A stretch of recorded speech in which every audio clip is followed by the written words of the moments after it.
Hello family, કેમ છો બધા? મજામાં? સ્વાગત છે બધાનો એક નવા મિની બ્લોગમાં। आज तो આવી ગયા था ठाडेश भाई ના ઘરે, ત્યાંથી જવાનું થઈ ગયું આપણે કોટિયા। और देख लीजिए इस सफर में हमारे साथ है बागल लोग। अभी मजा आएगा ना भिड़ो माल की જોઈ લો, કોટિયા જતા વચ્ચે આવે છે મસ્ત મજાના રસ્તા, જેનો તમે અદ્ભુત આનંદ લઈ શકો છો। તો ફાઇનલી પછી આપણે પોગવા આવી ગયા કોટિયા લહેરગીરી બાપુના આશ્રમે, અને અહીંયાનું એડ્રેસ કહું તો તમે ઠાડેસ થી કુંઢળાવાળા રસ્તે આવીને કોટિયા પહોંચી શકો છો। તો ફાઇનલી જોઈ શકો છો તમે કોટિયા આશ્રમમાં પહોંચી ગયા છે અને આવી ગયા છે ઉપર ધારે રખડવા। તો જોઈ લો, આ છે કોટિયા, અને આનો અદ્ભુત નજારો જોવો હોય ને તો તમારે પોતાને અહીંયા આવવું પડે। વિડીયોમાં તો ખાલી હું બતાવી શકું, અને સામે બતાવી છે બાપુનો આશ્રમ। જો આ જાય ને ડુંગરાનો અદ્ભુત નજારો, એ બૂમ! જો આ છે બાપુની ગૌશાળા। ગૌશાળામાં લગભગ 400-500 ની બાર ગાયો હોય છે, અને આ છે આશ્રમની ઉપરની સાઈડ નું કાકા આવું લોકેશન।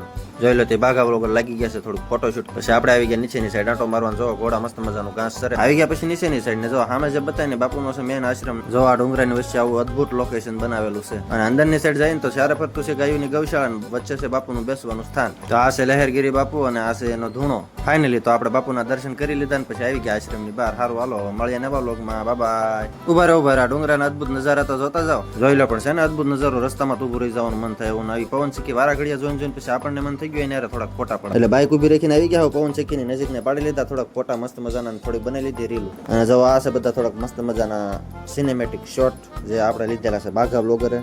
સારું, તો હવે આપણે મળીએ બીજા વ્લોગમાં। આજનો વ્લોગ લગભગ 1.5 મિનિટનો થઈ ગયો છે, એટલે પૂરો કરી નાખીએ હવે।